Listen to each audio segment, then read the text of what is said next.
نہیں، یہ ابتدائی میں ہی ذکر کیے گئے تھے نشرات کی کہ محرم کی فضیلت جو ہے وہ ابتدائی اسلام سے ہے، بلکہ اس کا 10 تاریخ کا روزہ جو ہے فرائض میں شامل تھا.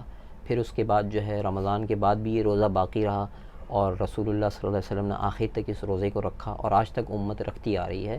اس مہینے کی فضیلت جیسا کہ پہلے احادیث میں ذکر کی گئی کہ 9 تاریخ کا 10 تاریخ کا روزہ ہے.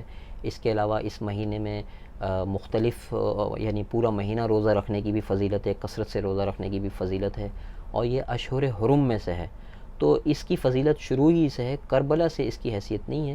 بلکہ کربلا کے متعلق یہ سمجھنا چاہیے کہ یہ ایک تاریخی حیثیت سے ایک واقعہ پیش آیا ہے جو کہ اسلامی تاریخ کا ایک سیاہ باب ہے.